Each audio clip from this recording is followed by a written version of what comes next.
So hello, explorers. Welcome to this last talks of this edition. Happy to be here and to share this conversation with all of you. You have listened me before in Spanish, and you will notice that my English is not so good as my Spanish. Uh, but I'm trying to do my best, and I think that well, hopefully you are going to have subtitles and everything, and yeah, please let your questions in the chat as always, so we can ask our super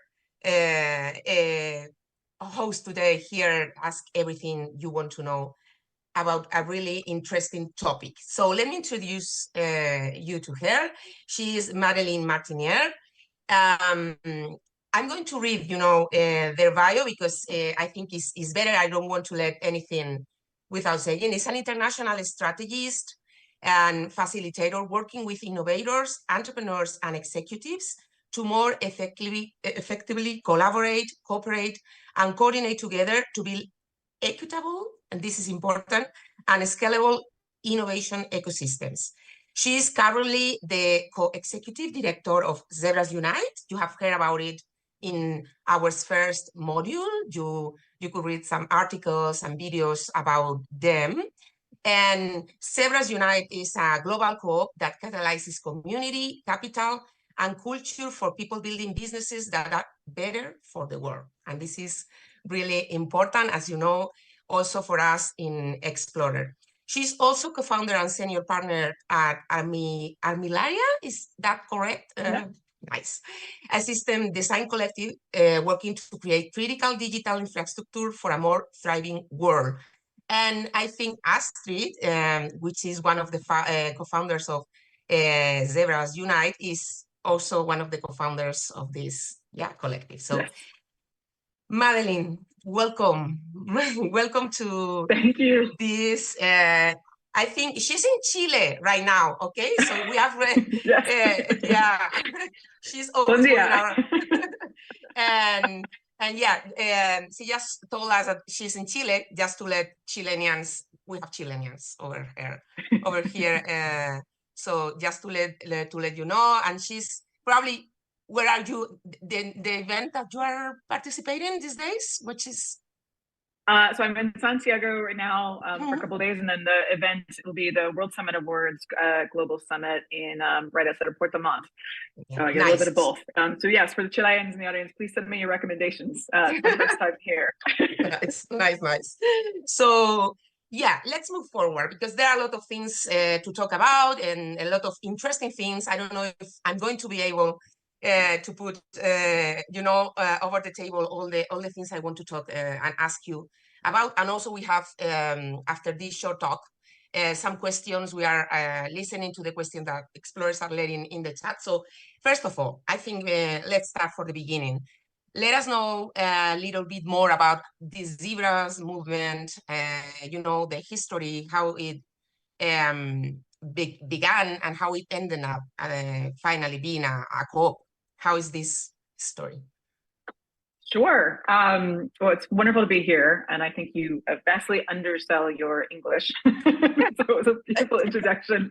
No, it's wonderful to be here, and part of what I'm here to do is to speak about Zebras Unite. And so I am not one of the 4 founders of Zebras Unite, but I've been around for 6.5 of the 7 years this organization has been in existence.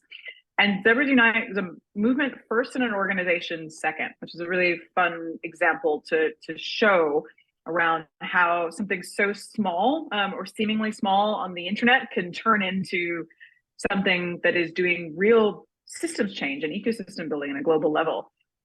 So 4 fantastic women who I'm proud to call friends and colleagues, were also entrepreneurs and tech entrepreneurs, largely based in the US. And we're really frustrated in working on businesses that were doing better for the world, that were technology enabled. And when they were going to raise funding, we're hitting a wall. And funders saying, oh, it's not scalable enough. You're not going to do the big hockey stick growth. This isn't going to be a unicorn company. And not to mention, if you're a woman of color, investment trying to do business in the US in particular. This is an issue all over the world, but in their context, it was just a no-go.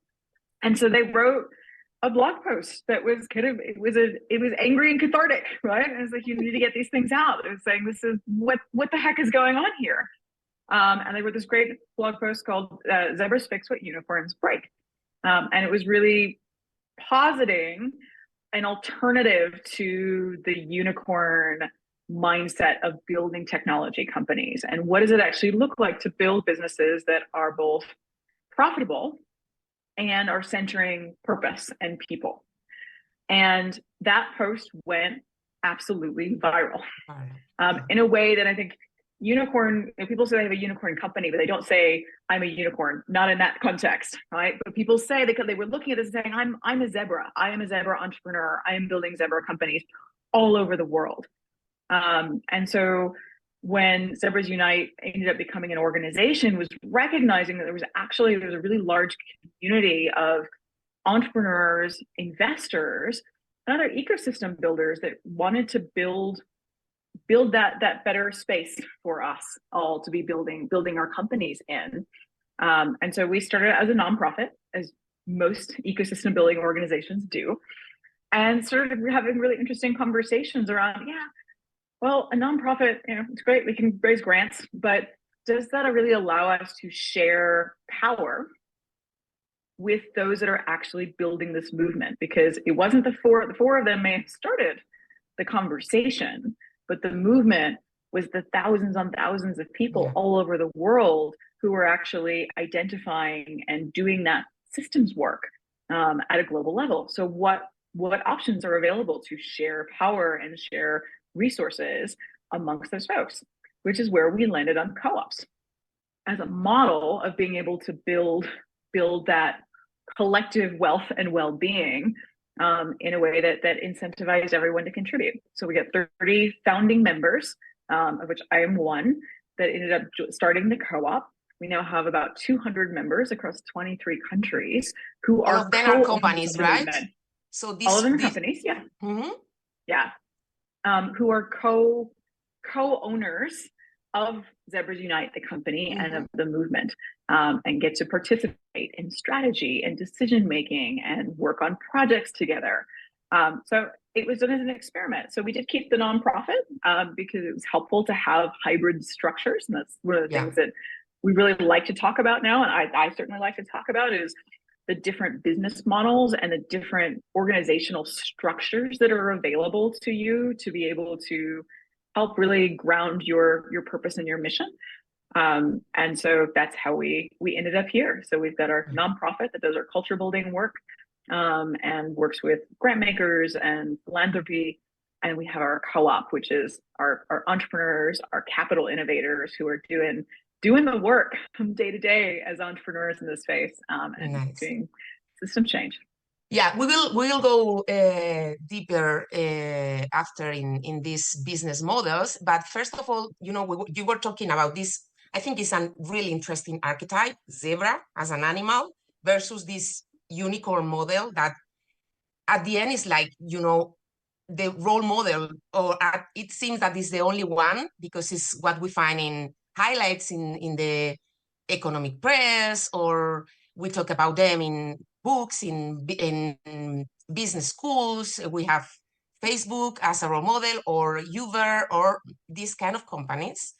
And Javi, please, Javi is behind the cameras. And can you show the picture? Because before moving forward, I would like to show the explorers this amazing chart that you published in this blog post that you were talking about, which we can see.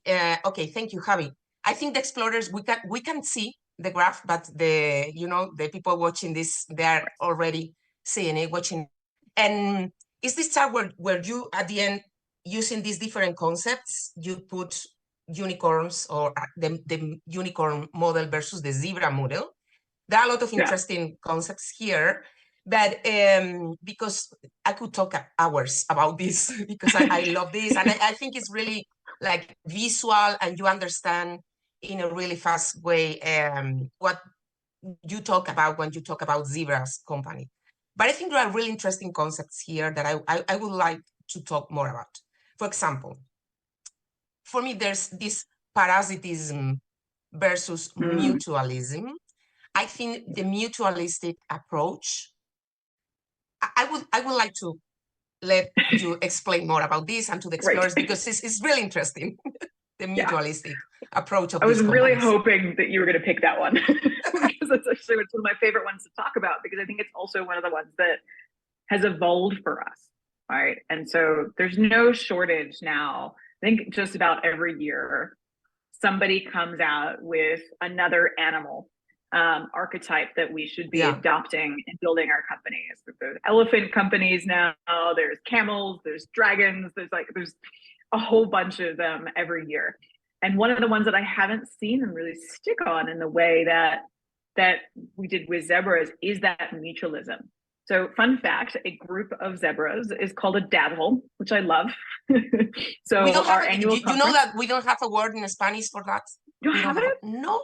Do you have sparkle? Like sparkle? It's common, you know, for all these kind of animals. It's a common word, but we don't have a specific word for zebras. Oh, that breaks my heart. But we love that. I mean, it's the best translation, right? It's like the sparkly or glittery, and it's just there's an energy around that. We call our conference DazzleCon for that reason. But there's that mutualism, right? And it's one of the things that zebras move in herds, right? They are mutualistic animals. They work together, both as a group and also with other animals in the ecosystem. And I love that, because I think that's we're seeing more and more of that, and particularly in environments where we're seeing resources become more and more constrained. I wish I could say 7 years later that the ecosystem has changed a lot for entrepreneurs.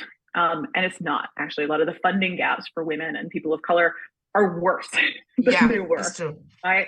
So I think that the mutualism and cooperation are still really foundational for that. And what we're seeing is companies starting to engage in partnerships a lot earlier in their growth, whereas that used to be something that a lot of companies considered really later when they were looking to scale their growth.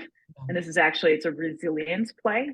Malaria, my other company, that's actually how that was founded. It was a partnership between another one of my companies and another colleague of ours, an Astrid's company, and the pandemic happened. And we recognized that none of us knew. This was early pandemic days. None of us knew what the heck was going on. And so we recognized that we were already playing in the same soup, and that if to be more resilient to what came, what would it look like for us to be in really deep partnership? And so we ran an experiment. We said, for a year, we're going to essentially behave as one company instead of three, and be able to share in operational costs and share in our partnerships and our resources, so that if any one of us got sick, that it wouldn't end up being massively disruptive to the company, and so that for any of the companies.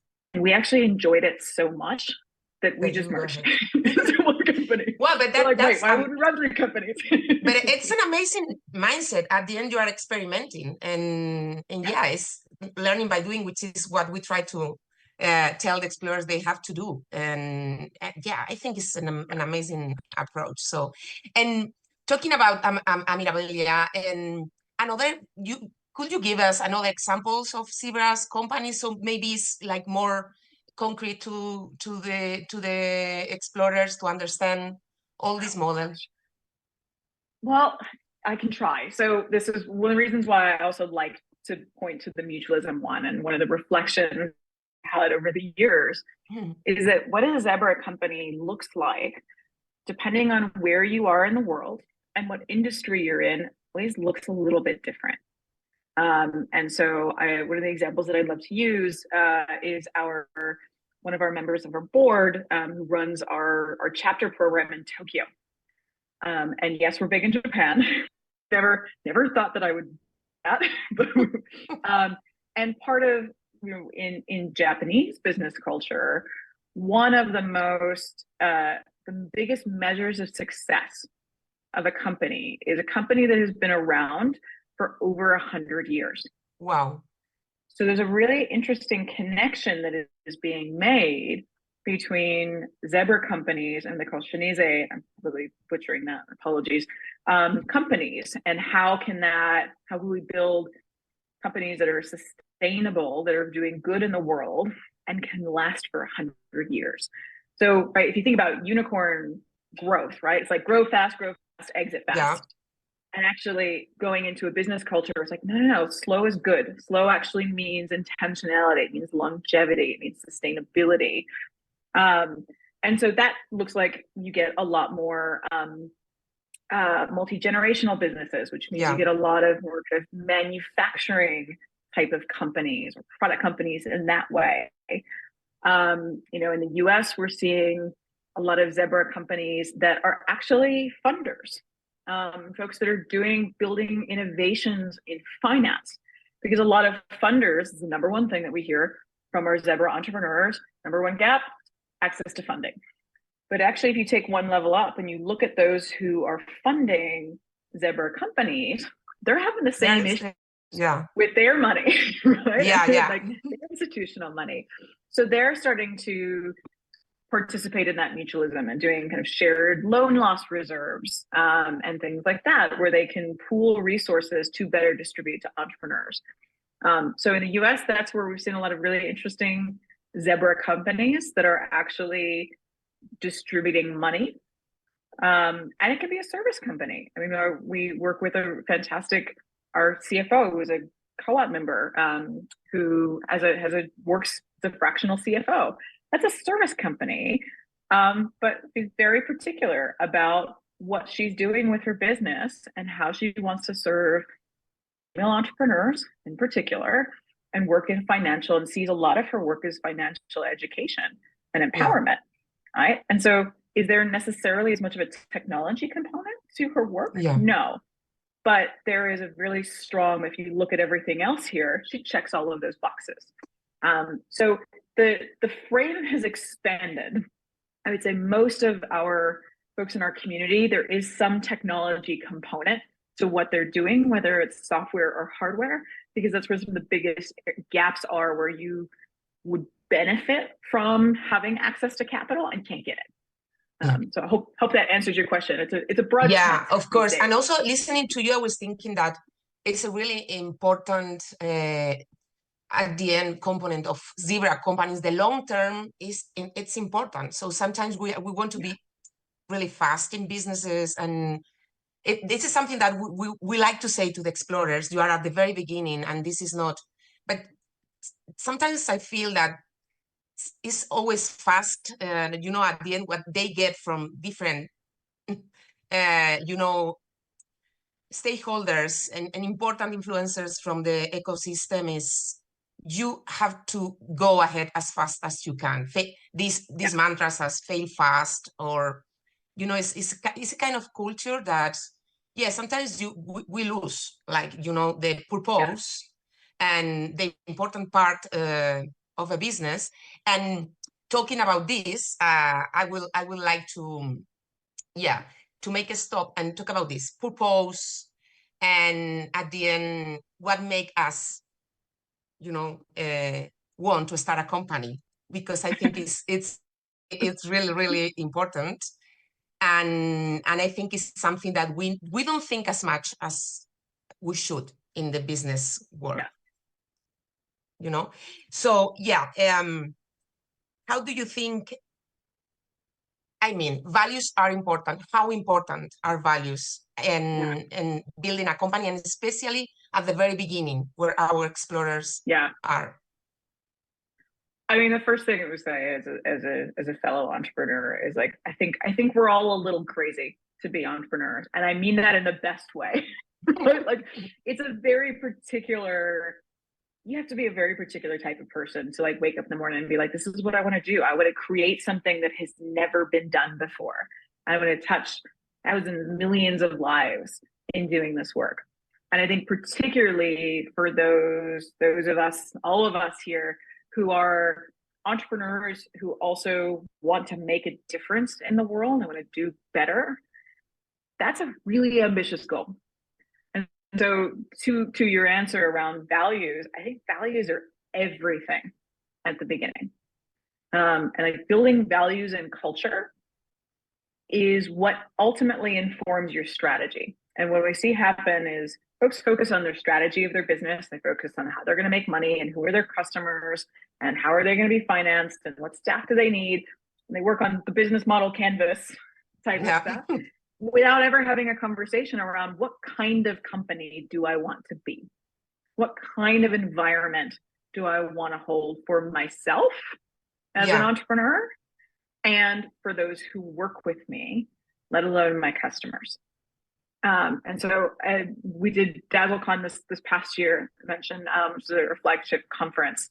And one of our entrepreneurs did a fantastic workshop called Design Your Perfect Day, which was specifically to entrepreneurs. And it was game-changing for me, and I'm a serial entrepreneur, to actually have the space to design my perfect day-to-day and then actually look at that compared to my day-to-day and go, oh, interesting, right? Like this is, and part of it is when we do social impact businesses, we give so much of ourselves.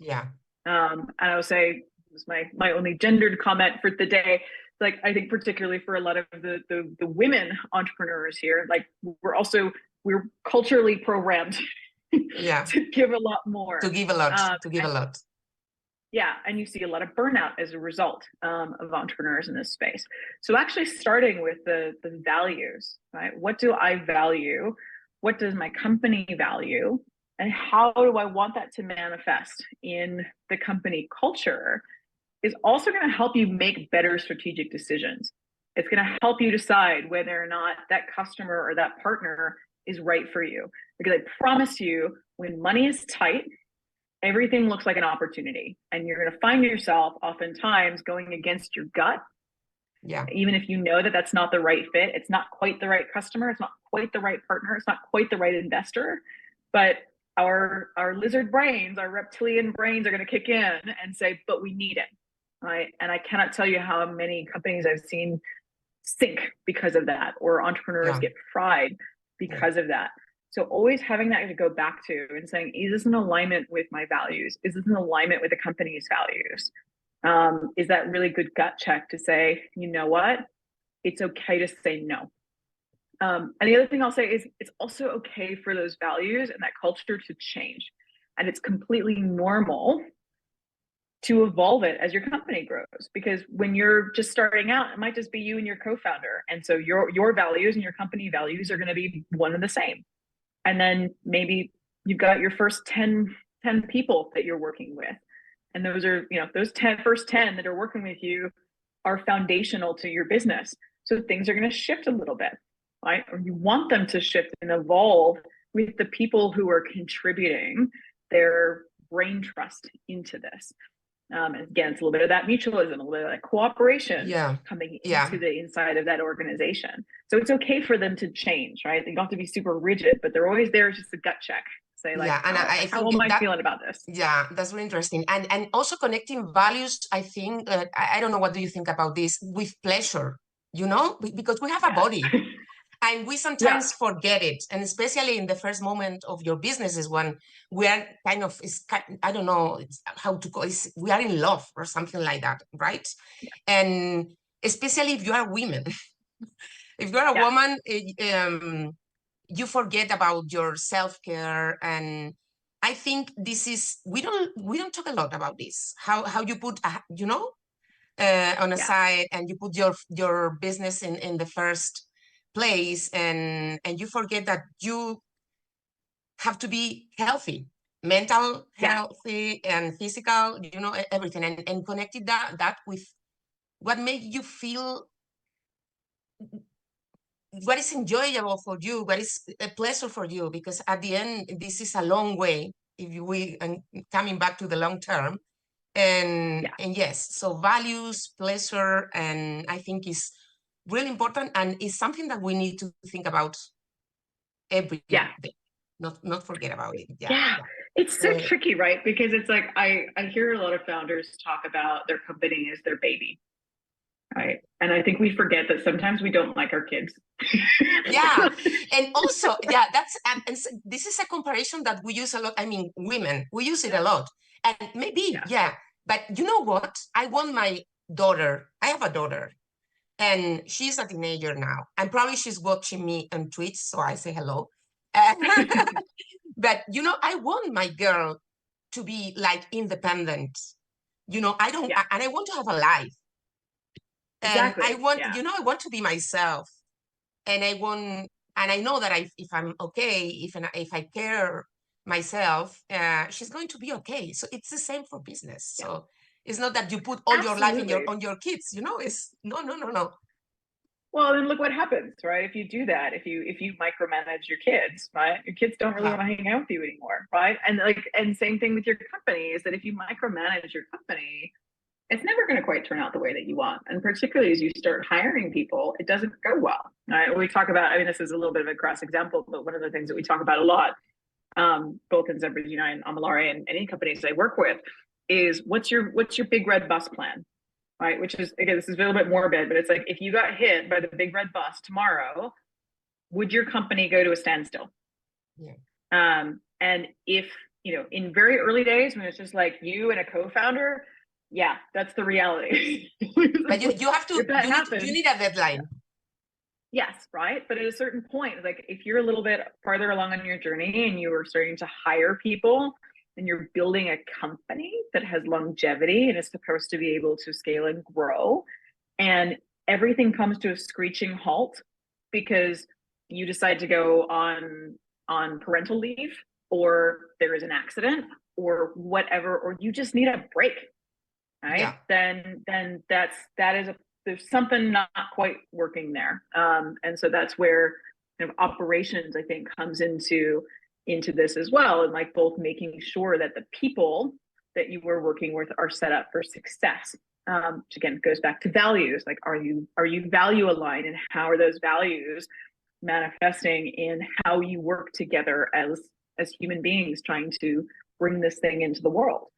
Yeah, and I think, and this is a good moment to talk about it before we go with the explorer's question. A cooperative is such a really interesting, you know, way of start up a company, because at the end is you have workers, but they are also owners. So you can rely on different people around you. Please, Madelynn, let us know how is, you know, we have to go fast, but how is this kind of governance in Zebras Unite? I mean, being a co-op, how you manage, you know, how you take decisions in the big group and everything? Yeah, so the one thing I would say from a meta, and then I'll go into Zebras, but you know, I have an opinion about this. Just having a cooperative without a thriving business model does not success make. And I see a lot of folks get excited about the idea of cooperative ownership and cooperative governance. And if you don't have a solid business model, no amount of cooperation is going to work. And actually, it's going to make it worse because everybody's going to have their own interpretation of what success means. Yeah.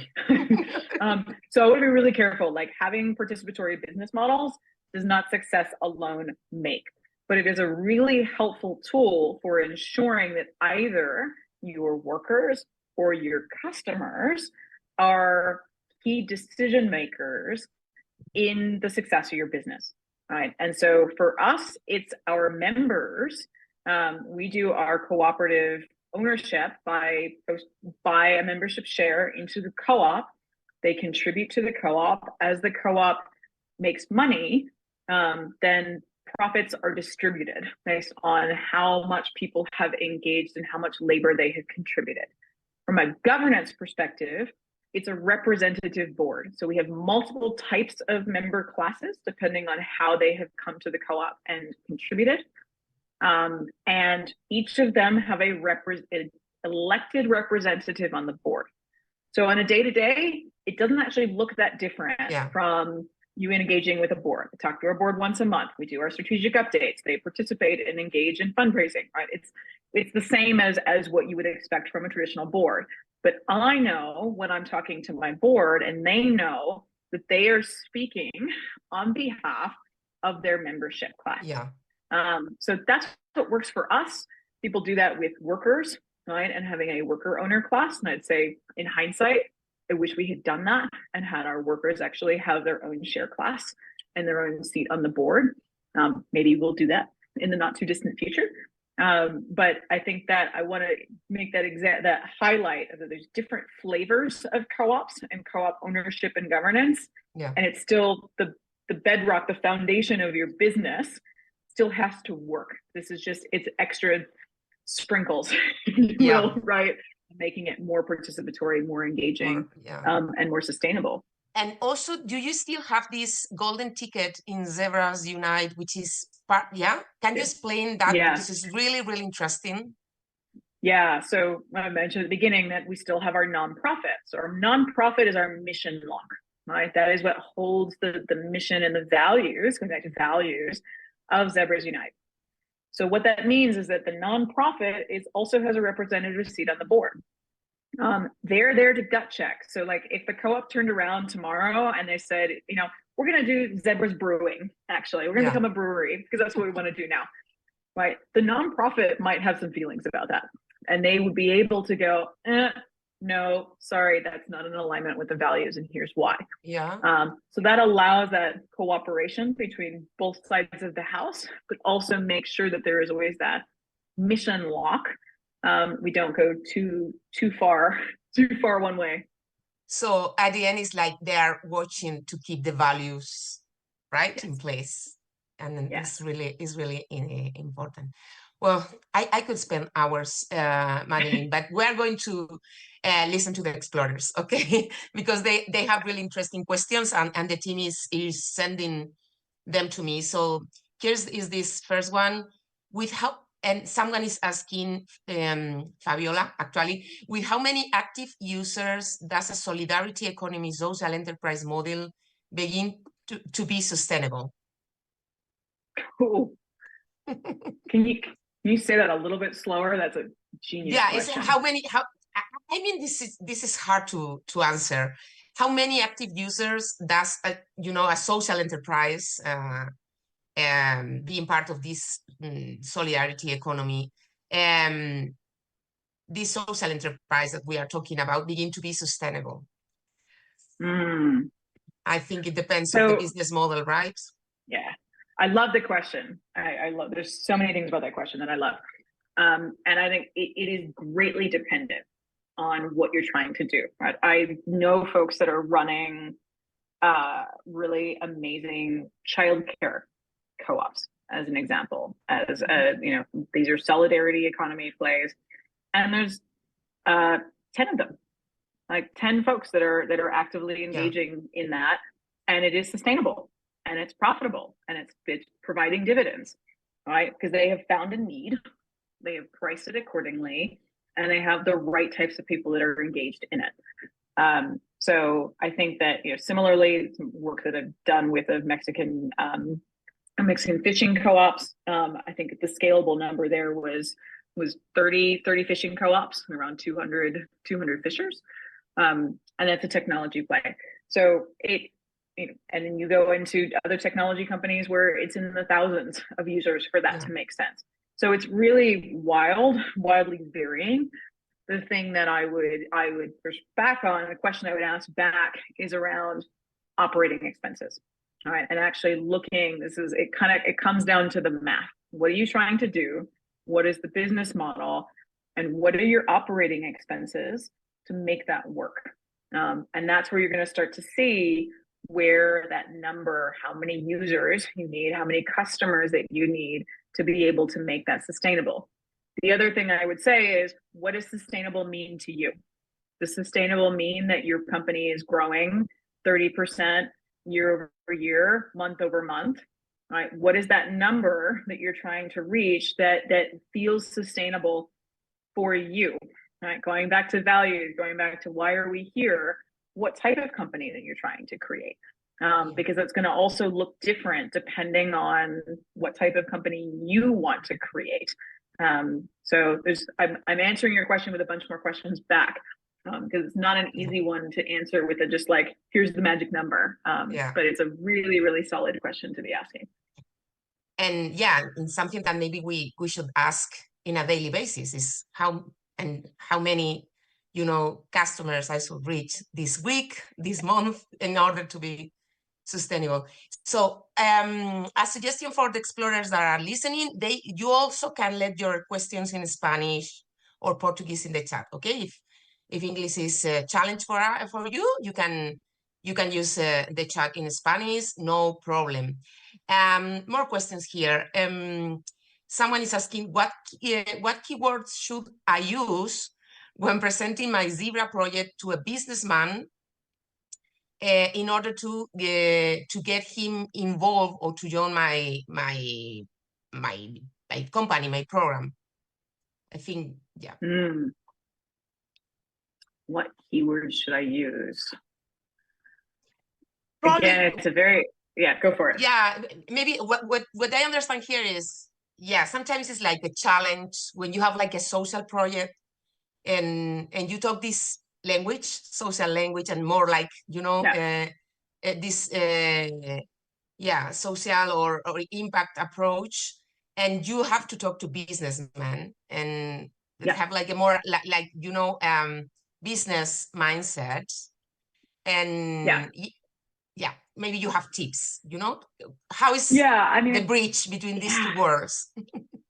It's funny, I was just talking to someone about this earlier today, and I think a lot of in a lot of spaces, not this one, we do a lot of social impact businesses a disservice by kind of saying that by teaching businesses, social impact businesses, to lean really heavily on the social and not on the business.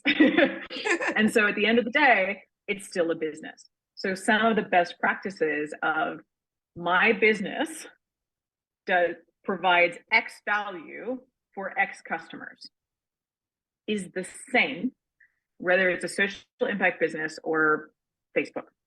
All right. So we do X to provide X value to X customers. That model is really helpful. Now, the other thing that I'm gonna point on is this question around what is value, because I think in a social impact business, there is the value that a traditional business person is going to look at, right? Which is that more, again, they're looking at that old the cheat sheet that we showed earlier, right, of unicorns and zebras, right? They're looking at quantity, they're looking at that adoption, they're looking at more kind of the more extractive value adds, but like it's maybe providing monetary value. It may be providing community value and benefit. And so this idea of couching it in value, impact is tricky, right? And we lean on impact, but impact can be very, very up here, right? And for most business people, it may not resonate because not a lot of the value that our businesses are creating, we can actually measure effectively. But talk about the value that it is creating for the user, the value that it's creating for your customer, the value it's creating for their community. That language seems to stick. Right? But that formula, like going back to that formula, it's like our business does this thing, which creates this value for these people. And regardless of what type of business you're running, that framework is extraordinarily helpful. And you just get the opportunity that when we talk about value, you get to expand the frame more than a more kind of traditional unicorn business would. Yeah. Okay.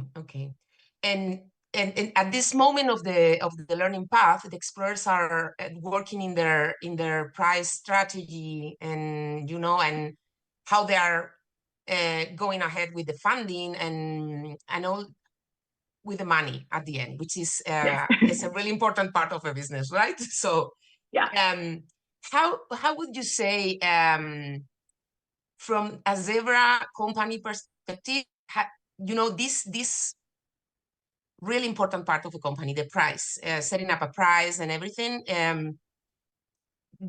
would you say there is a specific approach if you are a Zebra company about this? I think there's a multitude of approaches. I would say don't be afraid of margin. It's really interesting. So whereas when I was living in Silicon Valley, I was seeing people overvaluing their companies, and overinflating their margins. And you see this particularly for software companies, you can do that, right? And the margin is really high because you build it once. Yeah. So, and then when I worked with social impact companies, I've had conversations consistently where, like, with a service company, where they're like, oh, well, you know, standard in like consulting and advisory businesses, a 30% margin is healthy. And they go, oh, that's too much. We can't take 30%. That's too much. And we're going to do 20%, or we're going to do 10%. And you know what? Most of those companies aren't around anymore, or they've had to expand that.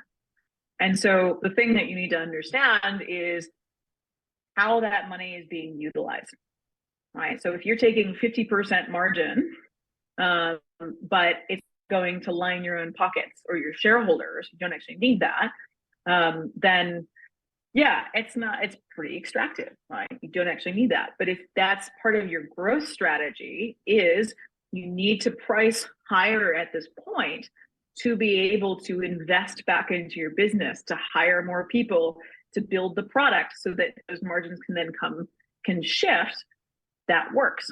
So I think it's a combination of the pricing strategy should balance both what the market can bear, what people are willing to pay, and your own growth strategy for what type of company you're trying to create.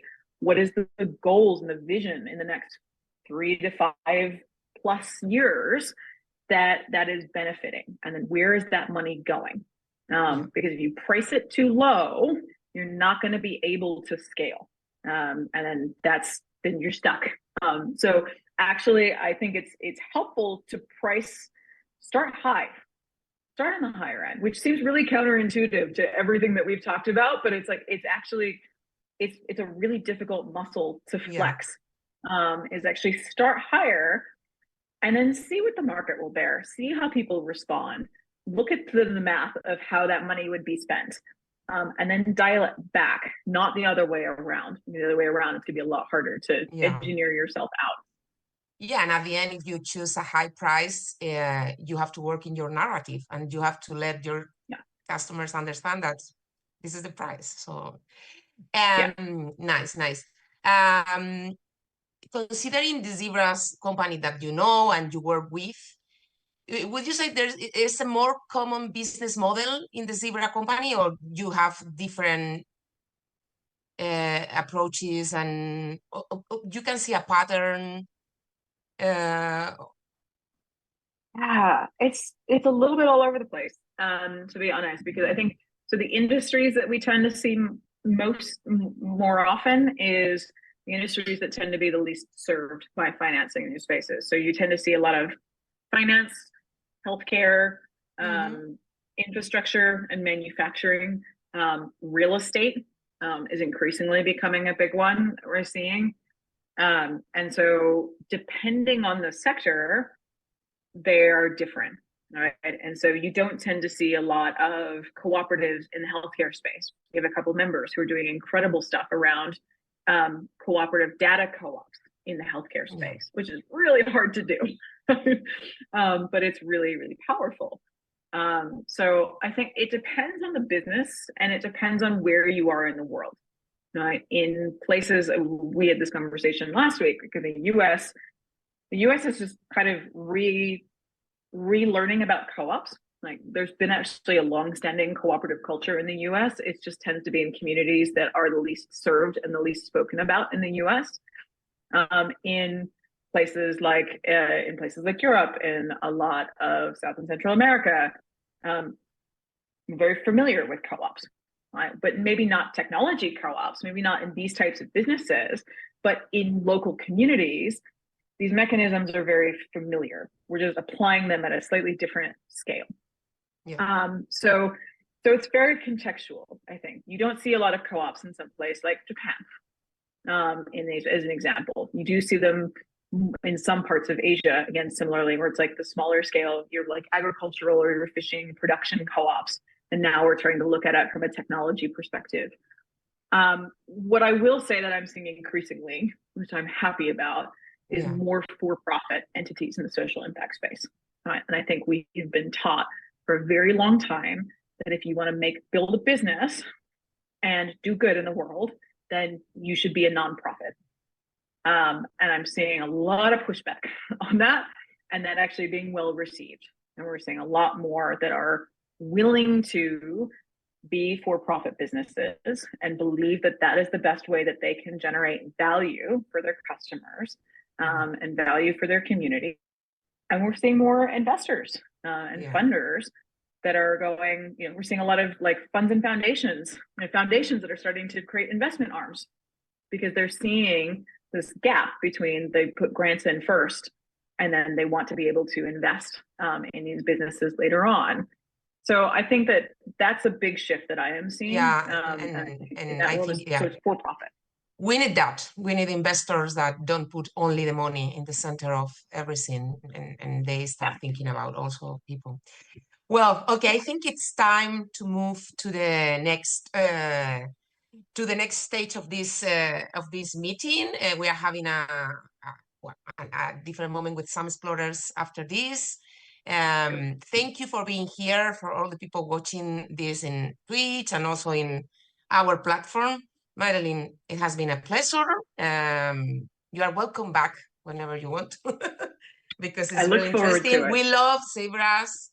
We think this is a narrative. What we need to let explorers know about is not only about unicorns. There are people around the world doing different and interesting things. And yeah, we need businesses solving problems and making a better world. Yes. So thank you very much. And yeah, see you in Explorer. Okay. Bye-bye. Thank you. Thanks, everyone. Thank you. So.